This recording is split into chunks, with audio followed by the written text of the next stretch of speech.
Hello everyone, welcome back to my channel. Today we are going to talk about sex violence, abuse, and for that I ask Hilda to come and share with us her experience. Hi Hilda, how are you? Hi, Beverley. I'm good, thank you. Thanks for inviting me onto your show. I'm really honored to be here today. I'm glad you are here. Can you share with us, with the audience, a little bit of yourself? Yeah, so I'm a mixed race. I'm a part Russian, part South American from the Caribbean part of South America, Guyana.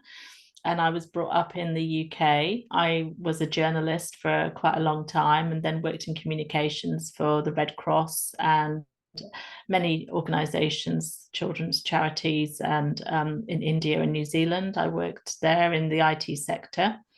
And then afterwards, I retrained and I became a trauma informed therapist. And I'm now also doing that and combining it with mindset and well-being coaching.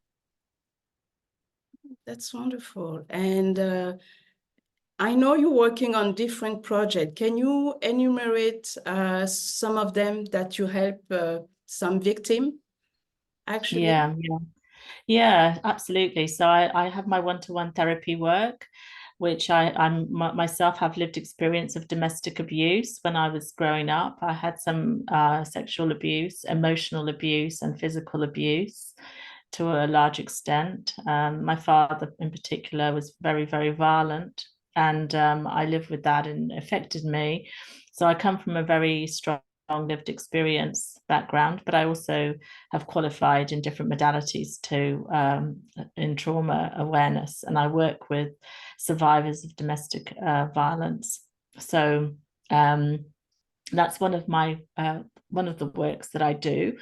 I'm a public speaker. I feel it's really important to break the stigma of domestic abuse and how it impacts on mental health. We don't talk about it often enough. So I'm a member of what's called the Speakers Collective in the UK, and we speak about taboo subjects, which are bringing them out into the open. So I talk a lot about my own experience with domestic violence and mental health and how it affected me, my drinking problem. I was pretty much an alcoholic when I was younger, and now I don't drink at all, and the positive impact that's had. I've also written a couple of books recently. So I've written three children's picture books, but then after that, I started writing more for adults. So in this book, Truth Be Told, Revelations for a Just World, which was published nearly 3 years ago now. This is my memoir, and in it I write about my whole journey coming from the age of 0 to the age of 36, and it chronicles my life and the impact of domestic abuse on me. And even now today, 2 women a week in England and Wales, here in the UK, are killed by a former partner or a current partner through the violence, and nothing much is done about it. So well, it's improving, but there's still very, very difficult to get justice. And so I write about that in this book. And then this other book was published last year, Universal Verses. So I'm part of a group called Empowerment Through Spoken Word Poetry, which is as part of a Tap Into You Peace Foundation, and we look using our words in writing to bring about more peace in the world. So this Universal Verses is an anthology of poetry and prose, and it's myself and 12 other writers in a group, and we run many events. In fact, there's one coming up this Saturday, tomorrow. It's a poetry circle, and it's at 10 a.m. Eastern Standard Time, and anyone can join. It's just a Zoom link, and there'll be some poets speaking from this book, but anyone can join for an open mic. So if you fancy, expressing yourself through poetry, listening to poets, hearing some healing words, then that's on this weekend. And then on Sunday, there's a writing circle. So if you want to take part in writing, narrative writing, or poetry, we have a facilitator who's also part of this group in South Africa, and that's taking part at 11, that's on 11 a.m. EST on Sunday, the 28th of April. So people can join that. I think there's a small donation for that one. Okay. It's professionally facilitated, and the aim of it is to help domestic abuse survivors with their inner healing. I see. And those events happen every month, or? Yeah, the writing circles every month, and the poetry circle is becoming more regular as well.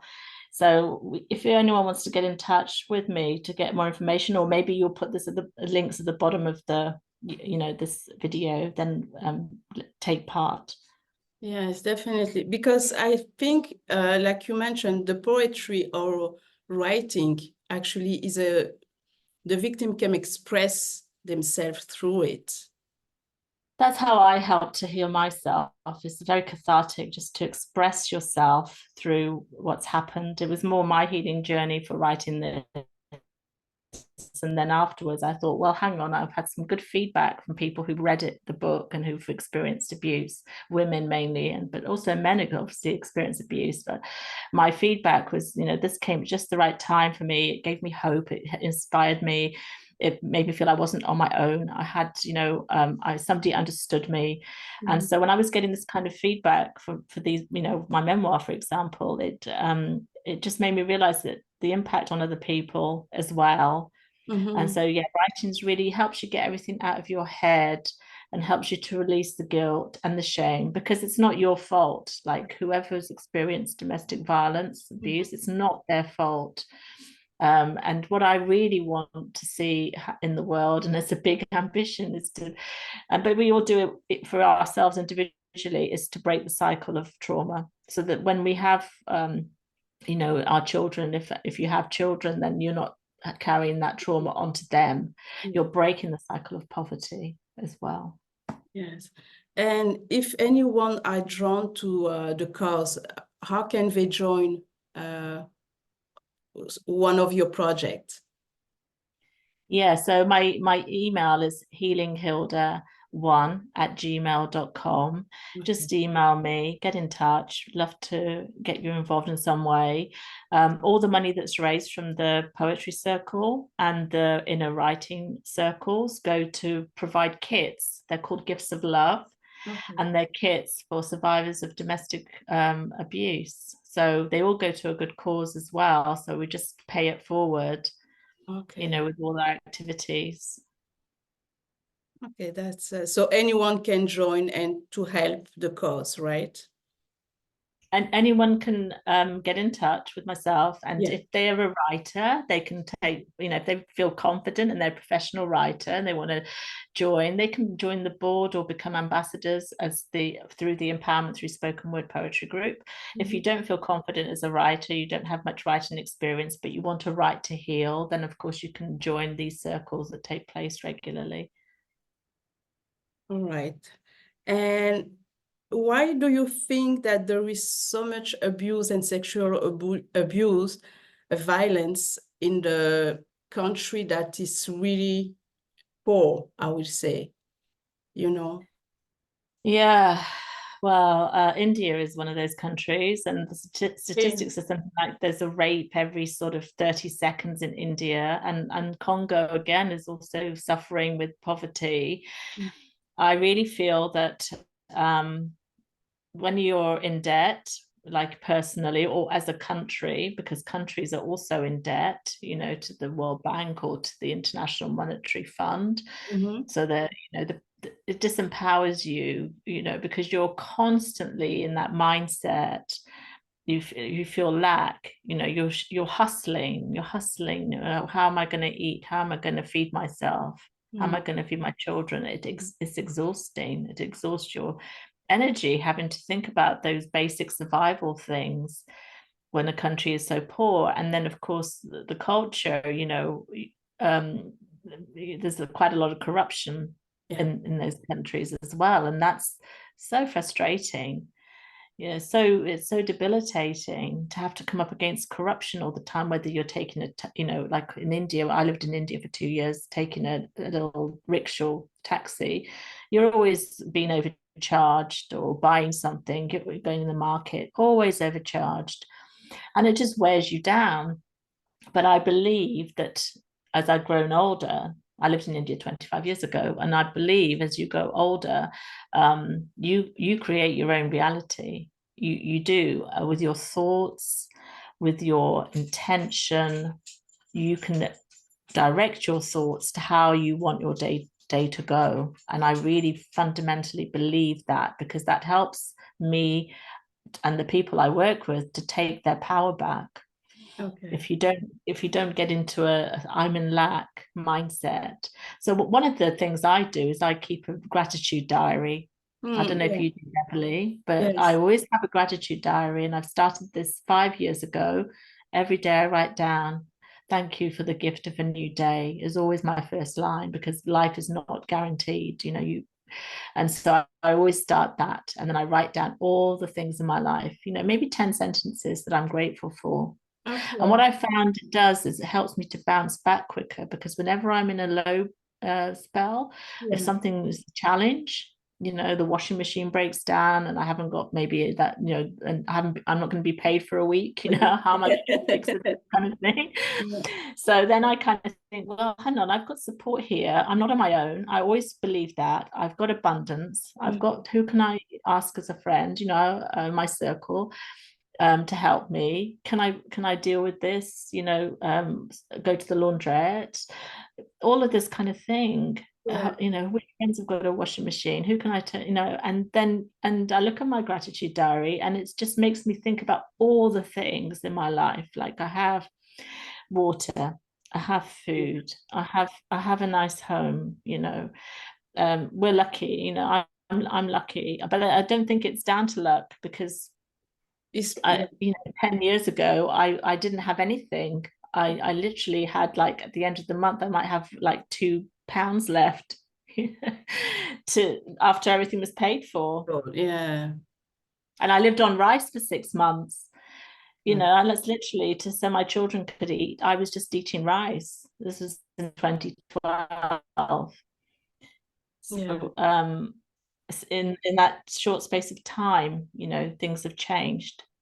And I don't know if we have a lot of time to go into it, but I do feel like we're all energetic beings. We're all created with this energy. We're all part of the divine, of the higher power. We're just a fragment of that divine power. We are just as powerful. Yeah. I And agree. we can use our energy Yeah. to create our life by being And to directed attract. in a positive way. Yeah. And when I look at my gratitude diary, I think, yeah, I'm abundant. And that's the energy that I'm sending out. Yeah. And that's the energy that I get You're attracted receiving back. back to me. Yeah. So Yeah. it might not be money all the time. It might not be that I find £5 on the ground, but I have done. I have found £20 on the ground when I Okay. didn't have a lot, just in the wind, tumbling around, and that paid for a nice lunch, when I literally didn't have anything. Yeah. But it could be, a friend offers to mow the lawn for me, or somebody comes around, like a friend came around and gave me like 10 pumpkins to eat that he'd Mm. grown, things like that. It's just It's a incredible. mindset. Is the way if you stay positive, you are in gratitude, things come your way. They do. Yeah. Absolutely. And that's what I want to teach more and more people. That is the way I live, leading by example. That is what I teach all those around me. And that energy is magnified. And of course, energy is contagious. I'm a trained energy healer, and we learned right from the day one, energy likes to move, it likes to flow, usually in like figure eights, Yeah. and it contagious. So if you go into a room and there's everyone's negative, you feel it and you Yeah. start getting it down. Definitely.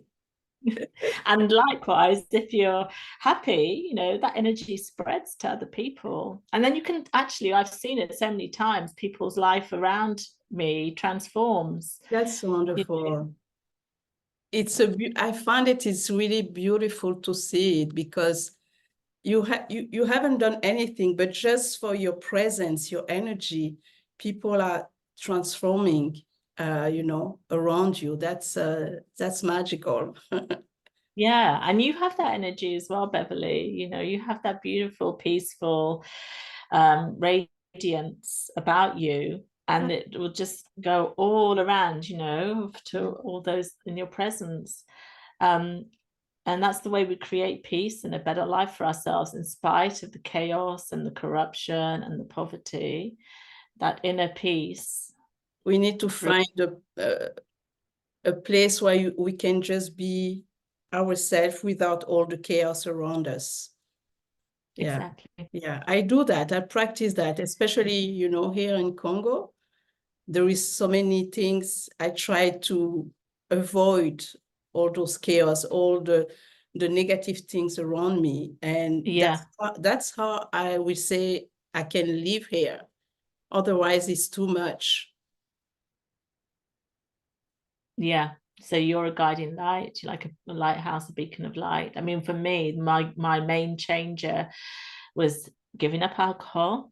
Yeah. I'm not saying everyone needs to give up alcohol, but you know, maybe reduce your alcohol intake, because I've had more fun in my life since I gave up alcohol. I used to think I needed to drink to be confident and to be bubbly and all of no, I don't need that. I can have just as much fun without it. And I have saved thousands and thousands of pounds through not drinking.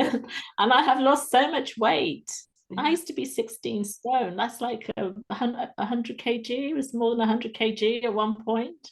Wow. And now I'm like, you know, a lot less, like maybe 12 stone. And I feel so, you know, I want to live till a good old age. I want to see my grandchildren. And so you have to look after yourself. So that's one way I've found in the peace, is through giving up alcohol. And then my diet, improving that, reducing my sugar and exercise, you know, and going out and walking in nature.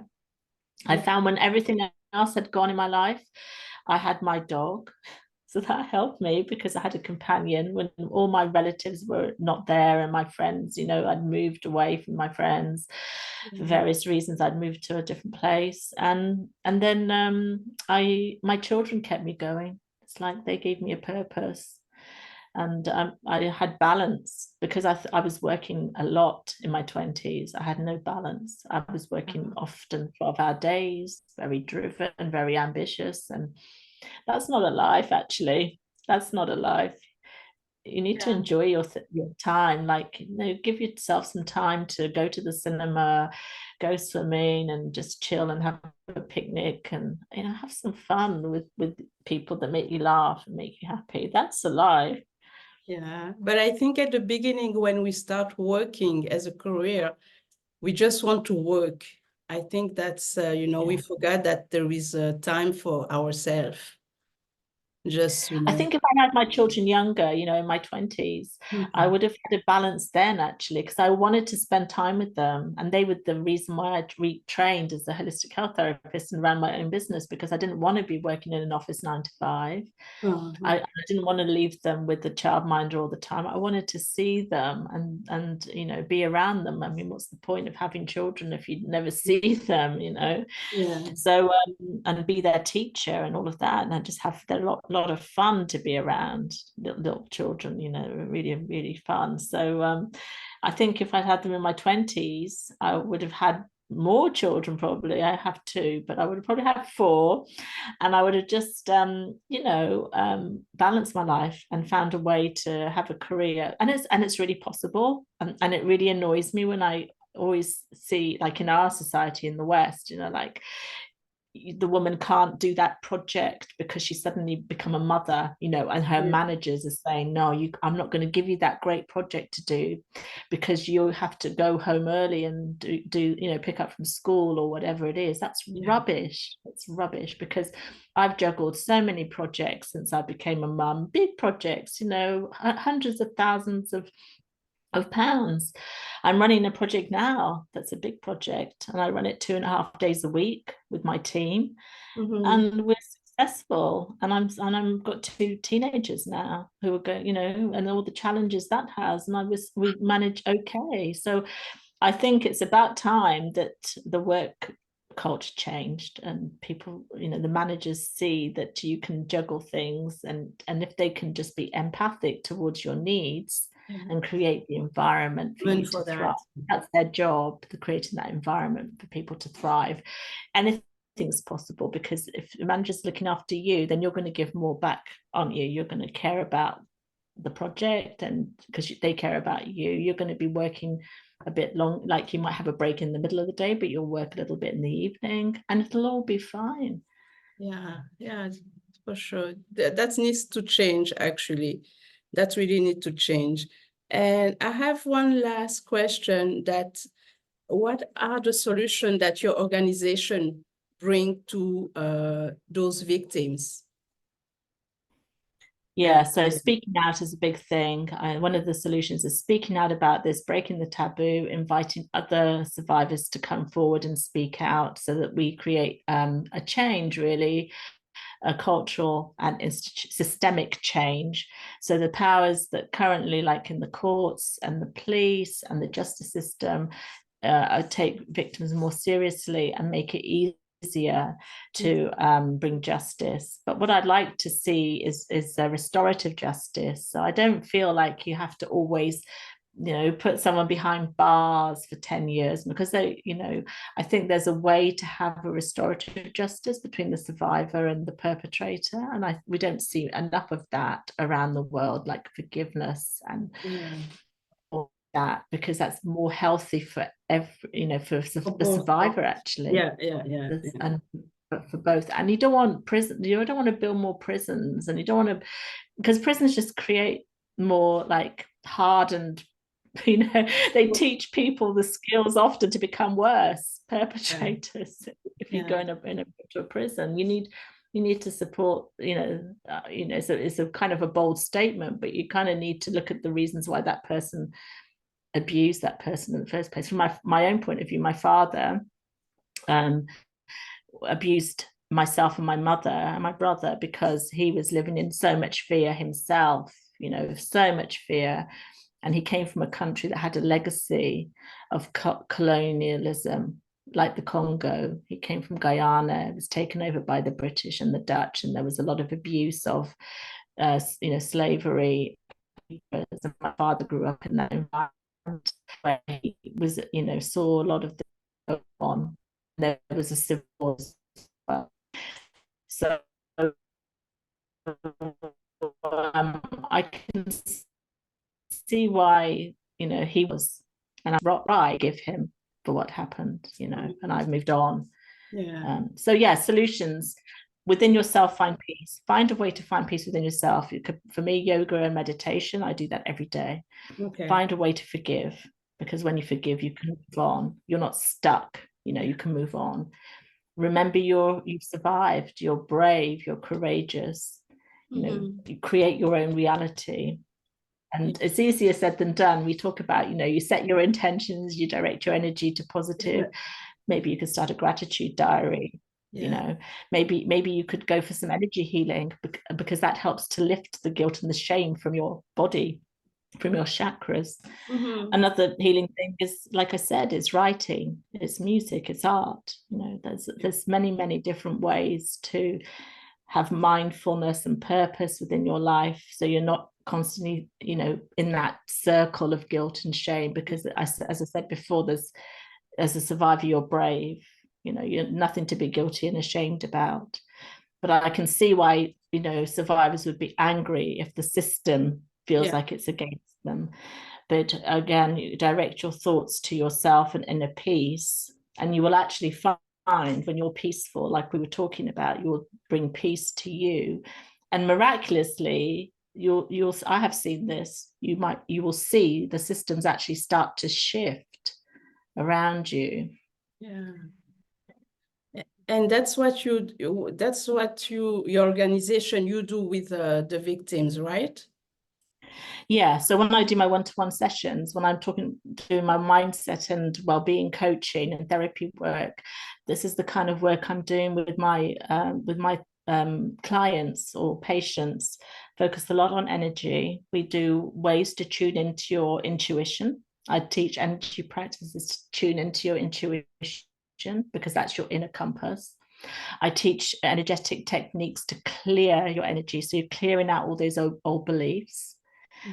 And so you're replacing them with more positive ones. So there's energy clearing techniques. Okay. I also teach ways to, often we will get burnt out, with this with these kind of behaviors. We're in trauma, so we're in fight or flight, and often we'll be burnt out, exhausted. Yeah. So I teach energy ways to replenish your energy, to bring more energy into you, so that you're from like I say, a full cup. Okay. And I also teach energy techniques to protect your energy, because often if you're an empath or highly sensitive, or if you've gone through trauma, you find it kind of difficult sometimes setting boundaries. Sometimes you're people pleasing because you were people pleasing to protect yourself. So I will teach a technique that's powerful to help with protecting your energy field, so that you're not so impacted by other people's negative energy. So that helps to keep you more peaceful. So that's some of the things that I do with my healing work. Okay. But I also like the creative side as well, like storytelling, Yeah. circles and the writing circles, and giving people, giving women the confidence to speak out as well, because they've not spoken out. I myself was mute pretty much when I was abused. I didn't have the courage to speak out when I was a child. Okay. And do you have children? Yeah, I have two daughters who are now 16 No, so and 14. yeah, sorry, I don't mean you, but as a client. As a client, do you have children come to you to heal? No, I don't have many child patients or clients. I've had a few in the past. And what I've done with them, one of them in particular was, have you heard of tapping, emotional freedom techniques? Yeah, we did tapping with them. And I also did some energy healing as well, like Reiki type of energy healing with them. But I don't have many children clients, but my dream would be in the future to work more with children. And yes, if there's anyone who's listening who would like to, has some funding, like, would like to invest, would like to find out more about what I do, then please get in touch, because I'm in the process of setting up a social enterprise with two colleagues, two other women who've been who've are survivors of abuse. And then we're looking for funding to expand what we offer and to have a greater impact. So yeah, there's anyone out there in my email, I think Hilda at email. Yes, I will add all the link below the video, so it will be easier. Great. Yeah. Great. You. Yeah, yeah, thank yeah. Thank you. Thank you so much, Hilda. Thank you for being here. I know the connection starts acting up. You're very welcome. Yeah. Thank you everyone for watching, and until next time. Thank you. Thanks.